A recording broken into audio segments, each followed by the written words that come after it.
In fact, let's take you back to Nasrec, where that ANC NEC meeting was taking place earlier. Let's take you live there now.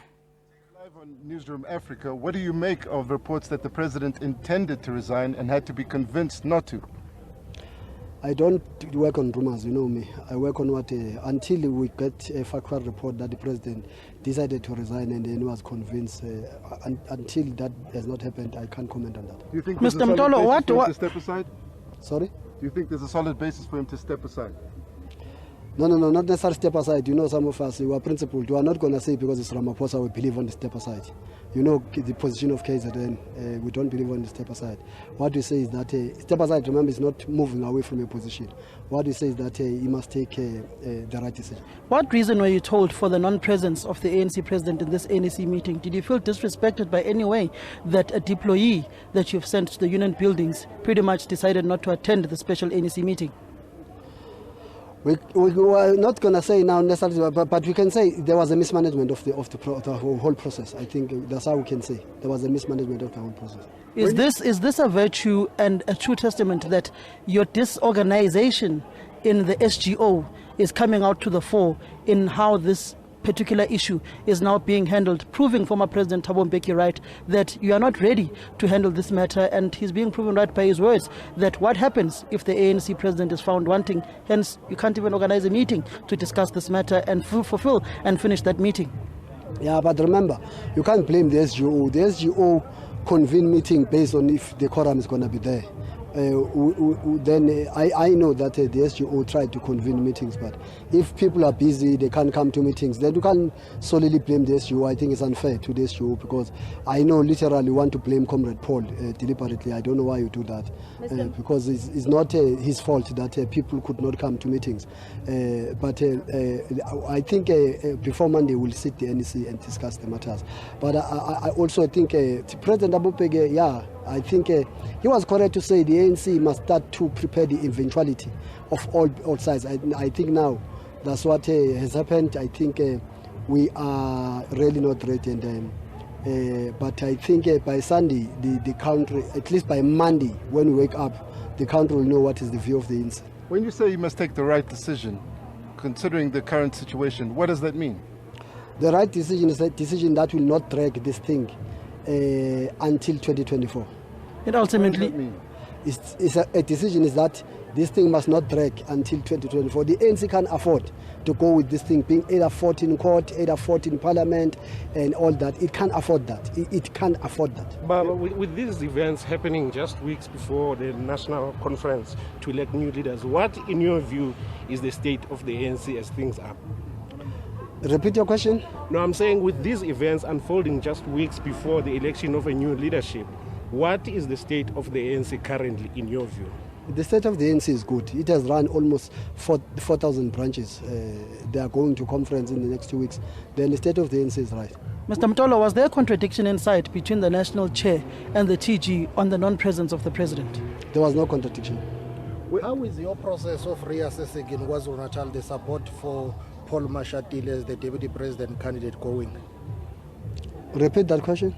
How is your reassessment process of Paul Mashatile's support in KwaZulu-Natal ahead of the conference going? Paul Mashatile is going to a program in KZN in the next weekend. And how is support him for the DP position? He's going to meet delegates in the next weekend in KZN. Are you still confident in the campaign of your presidential candidate, Dr. Zweli Mkhize? Yes, he's going to close the conference on the 20th of December. Are you sure about that? He's going to close the conference. What makes you so sure? You will be here. What makes you so sure? I'm sure because it's got majority of delegates that are going to vote here in this conference. Mr. Mtolo, do you think that the findings of the Phala report emboldened Zweli Mkhize and now the power has shifted towards your presidential candidate? Phala is not about Zweli Mkhize, it's about the president. When you say that the ANC can't afford for this issue to drag on through Parliament and the courts until 2024, do you mean it would be best if the president would step aside or resign as the head of state?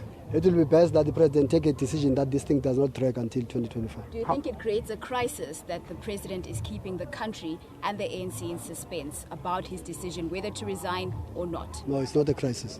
What is not a crisis? Not a crisis. Remember, in South African democracy is so solid in such a way that it does not rest on an individual. It's not a crisis. Thank you very much. That is Begim Dolo, who is the Provincial Secretary of the ANC in KwaZulu-Natal. I'm just going to ask my colleague Kwazimanzi just to get his camera off the tripod as we try and move towards another place. There is an individual I have been looking for throughout the course of the day, which is Oscar Mabuyane, who is the chairperson of the ANC in the Eastern Cape province, to speak on these matters pertaining to issues of the president on Section 89 of the Pala report. We are going to now bring in an ANC Youth League leader, the coordinator of the ANC Youth League, Joy Maimele, just to briefly say why they think of the Youth League. We were told that he was advised by the officials not to come because the matter concerns him. Of course, the wisdom of the NEC is that it would be better if the president is here, and we agree with that wisdom, that it would be better for the president to be here, because if there are critical questions that we would have as members of the NEC, it would be better for him to respond himself. What do you think of them advising him not to come? Look, the officials are a structure that also processes every decision or any report. So they would, in their own wisdom, process any matter before them in their own way. But of course, the NEC would have to come and express themselves on how they've processed or how they've chosen to process a matter. And the NEC has expressed itself that their decision perhaps was not the wisest decision at the time. Do you feel disrespected by the non-presence of the ANC president, particularly knowing historically when former President Zuma faced motions of no confidence and Nkandla debates after the Public Protector's report, he was present in those ANC meetings?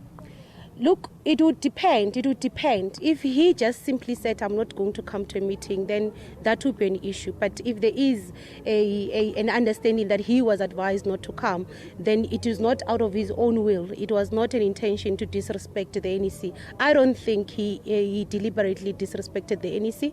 I do believe that when we reconvene, the president will come. He's always been, even in the last meeting, he presented the matter himself. He was in the meeting and he presented the matter. What is the view of young people? Should he resign? And also, what do you make of the fact that just a simple organizational process of taking the report to the officials, the NWC and the NEC was flawed? What do you make of that? Look, the first thing is this matter is very difficult for all of us. And as young people, we do have views. I do have views. And we'll express them in the NEC meeting, and that is organizational. That's why there's an NEC meeting. We're going to express those views there in a structure and say what is it that we believe should happen moving forward.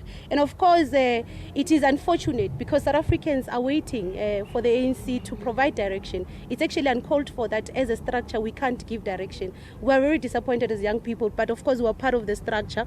We can't exonerate ourselves from this flawless process. And the president, the people, you can talk about these things. You can have a position while waiting for the NEC to convene. This is a crisis facing the country. It's an ANC crisis affecting the country. You are the governing party. As the ANC Youth League, as young people, you should be having a voice. This is your future. We do have a voice, but we're members of the ANC. We are a structure that is an integral structure of the ANC. That's why we sit in NEC meetings.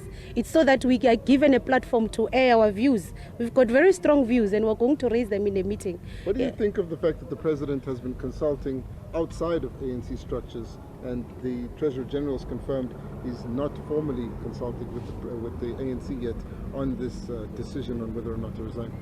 That would be really unorganizational. The president is a deployee of the ANC. You would expect a deployee of the ANC to firstly come to the officials and consult with the officials, but also then to come to the NEC. We've not received formal reports. We've just seen the allegations, and if those allegations are true, that would be very unorganizational. In fact, they don't reflect the renewal that we speak about. The renewal that we speak about is us ensuring that we are firm-rooted in organizational processes, and we would believe that any deployee of the ANC, when there are issues with their deployment or any issues, they should come to the ANC to consult. That is Joy Maimela, who is the coordinator of the ANC Youth League. I'm just going to try and look this side. I was looking for Oscar Mabuyane, who was here in this NEC meeting of the ANC, just to try and get his viewpoint of this NEC meeting. I'm not seeing to be finding Oscar Mabuyane, who was in the parking lot earlier on and was willing to speak on these issues pertaining to the NEC and how it's being handled. But I am going to go to the head of ANC presidency, Sibongile Pesane, just to get the viewpoint of why the ANC President Cyril Ramaphosa decided not to come to this NEC meeting of the African National Congress, as he is the man who is tasked with working with the ANC President in the President's office. Mr. Pesane, he is driving off. I'm just going to try and doorstop him here. Mr. Pesane, sorry to stop you driving off. Why was the President not in the NEC meeting? What truly transpired for him not to be present here today? No, the understanding was that the president recused himself because the discussion was about him. Why would he recuse himself, particularly knowing that they're discussing his political future? Was it a fear of not intimidating any ministers? No. As a matter of principle, generally when you are in a meeting and the meeting discusses you, you normally recuse yourself. It's not about fear, it is a general principle. But when you discuss former President Zuma and his reports, he would be here in these meetings. Yeah, but he would get recused. He will be excused, rather. Are you one of those people who persuaded President Cyril Ramaphosa not to resign, and what is he thinking right now? No. I don't persuade President to resign or not to resign, you know. I work in the presidency. And then my role is to fortify the office. It's not to deal with things that may have impact on him as a person. But why did the president want to resign? How does he feel? Why did the president want to resign? No, I don't know what you're talking about. The president never said he wants to resign, or he has not reported anything like that. Let's talk about the impact of this scandal. It's damaging to the president, it's damaging to the ANC as a governing party. Surely something has got to give. Are you not ashamed of how this Pala saga is playing out? Look, if you look at the report on face value, this is a damaging report, as you put it. But if you look deeper, the report is very clear that there are a number of things that could not be excavated to provide a very conclusive recommendation. So in as much as we know that anything that is negative is damaging on any organization, the ANC is taking the process forward to ensure that at least we recover from any form of negativity. That is Bongile Pesane. We are now going to just try and grab the last person and hand back to studio afterwards. We are going to rush over to ANC Provincial Secretary in Gauteng, TK Ngiza. As you can see, some NEC members still here. Alvin Puertes from the Northern Cape, who is a Deputy Minister of International Relations and Cooperation. We've also got the Deputy Minister of COCTA, Obert Papela, there as well. These are some of the NEC members who are still around here. I can also see on the other end Enoch Godongwane, who is still here. I'm going to now go to Mr. TK Ngiza before I come back to Mr. Papela and Mr. Alvin Puertes, just to get the view of the home province of ANC President Cyril Ramaphosa, his provincial secretary, as he is a member in Soweto, in Shawela, his boss here in Gauteng. Mr. TK Ngiza, your main man, your president, is in trouble. Your member here in Gauteng. What's happening? Samkele, I don't know. What do you want me to say? What is the organizational processes that should be followed now, going forward, knowing that Cyril Ramaphosa is a member of the ANC here in Gauteng, you are the provincial secretary, as a leadership of the province? How are you viewing these allegations of the president and these findings by the Section 89 panel? Well, I think let's allow the meeting of the ANC to sit, because the NEC meeting is sitting, and let's allow that. You are supposed to sit today. Technicalities were there. The president did not come. He raised his own views. The views of the meeting is that he must come to the meeting of the ANC, and we agree with that. We can only raise our views after the meeting of the ANC. We honestly don't have our personal views in these issues. We raise our issues in meetings. We'll raise our views in the meeting of the ANC. Thank you very much, Mr. TK. These are the Provincial Secretary of the ANC in Gauteng. I'm going to dash over to the Lieutenant of the President, the Minister of Finance, Enoch Godongwane, who is said to be one of the people who was at the forefront of convincing ANC and South African President Cyril Ramaphosa against resigning as the head of state. I'm just rushing through to him now. He was in Cape Town as well. He was part of those marathon meetings. He is also alongside the the ANC chief whip, Pemima Jodina, who becomes a very critical figure in this Pala Section 89 saga next week in Parliament. When they deliberate these matters, we are going to rush quickly with my colleague. As you can see, the three of them going into their vehicles. We are just going to try and grab Madiba and the ANC NEC member and chief whip. I'll grab her in a chief whip capacity. Mr. Kodongwana, how was your meetings in Cape Town yesterday on First Naya? My meeting yesterday in Cape Town went well. All my bills were passed, so I'm a happy person. Were you able to convince your main man from against resigning yesterday in Cape Town? I didn't meet him yesterday. How were you discussing with him on these allegations? I didn't discuss with him. There's an allegation that was part of a meeting. That's not true. What transpired? Actually, give us the full version. If I calculate the time I'm saying people met with him, I was on a plane to Cape Town, from Cape Town. So I didn't meet the president yesterday. Then what truly transpired? Who are those people who met with him yesterday? No, I don't know. Ask those people who are telling you that there was such a meeting. I don't know them. Mr. Kodongwane, what do you make of what is happening with this quote-unquote instability and the impact on the rand and the economy? No, you guys are creating a panic button. A panic button is not unusual. I was just on Bloomberg now, and as I was saying on Bloomberg, you know what? We isn't in our nation in the ANC to pretend to do as we do. We're chaotic. Other than Mandela, no one ever. We've chased every president other than Mandela, so it's not going to something new. And the stability has never been impacted. So it's only you who are impacting a sense of instability. But the rand was affected. It was, because you guys are creating an impression that there's instability. When I asked the Bloomberg people, when I explained these matters, the rand moved from 760 to 735. So Mr. Kodongwana, you are saying that, in short, panic should not be created, there's no leadership instability, and that if the president were to leave... I'm not saying there's no leadership instability. All I'm saying, the leadership instability is not new in the ANC.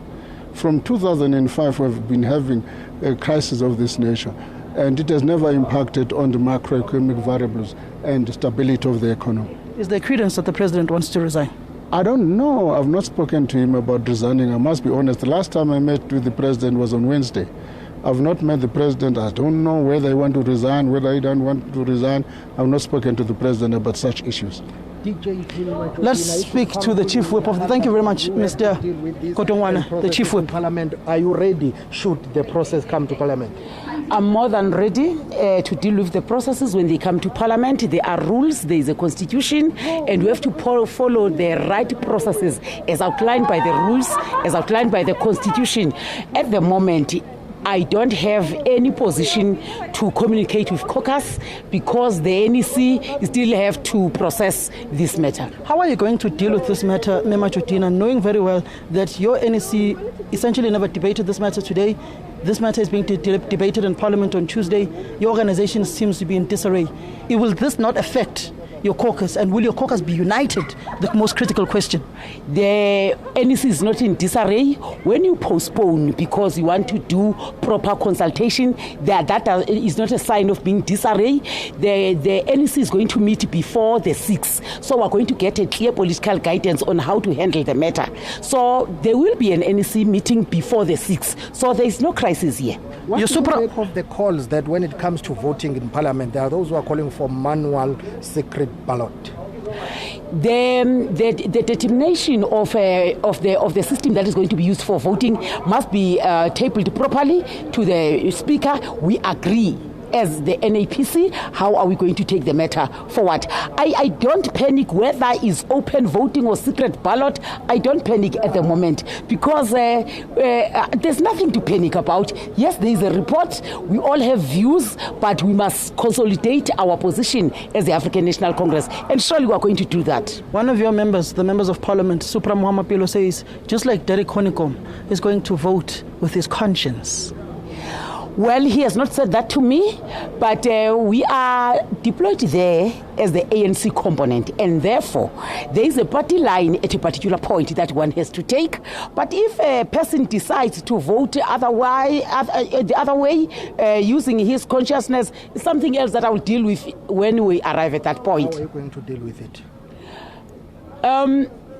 There are processes in the organization that here is the party position. But if a person goes outside the party organization or position, then that person must be processed by the party. But at the moment, he has not said anything to me, so I cannot preempt what is going to happen. But there is precedent. Some members of the ANC have differed with the party line before. But also, secondly, do you think President Ramaphosa will survive this scandal?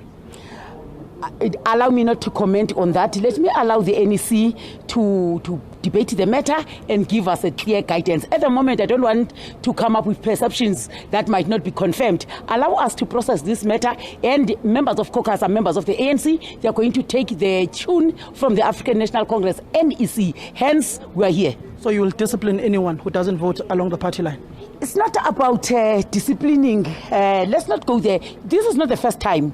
There was a motion in March, I think, and all members of the ANC, they voted in line with the party position. So I don't foresee any other thing that might happen differently. However, let's cross that bridge when we arrive there. Thank you very much, Pemi Machotina, who is the ANC's chief whip in the National Assembly.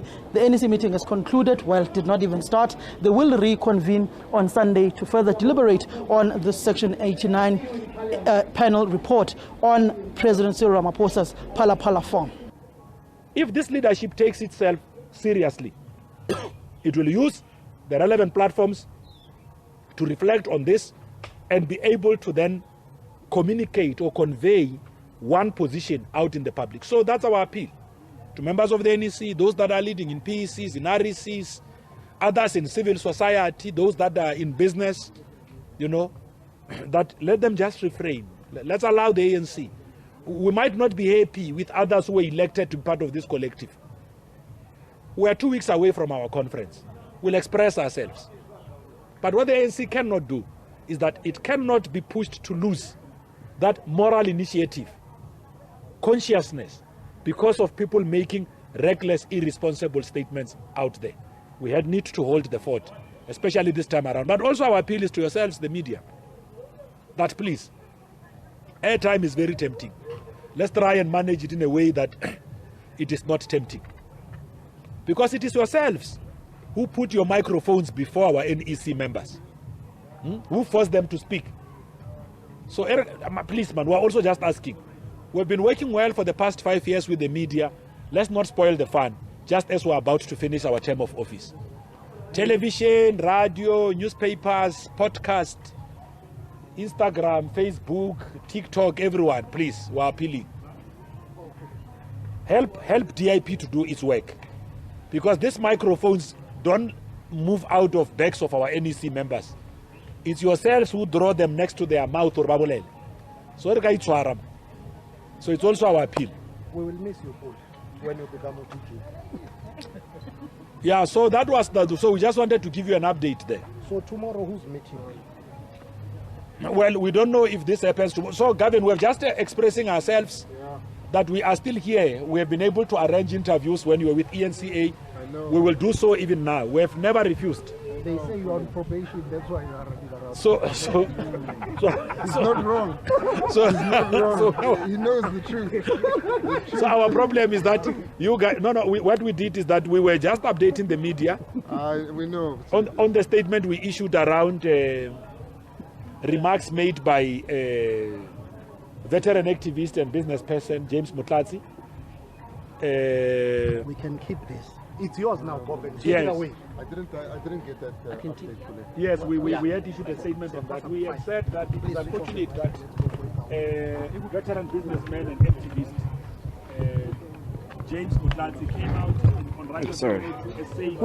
All right, we come out of that media briefing. Of course, we'll get the very latest from Samkele Maseko, who has been attending those meetings outside Nasrec there, where the ANC met very briefly.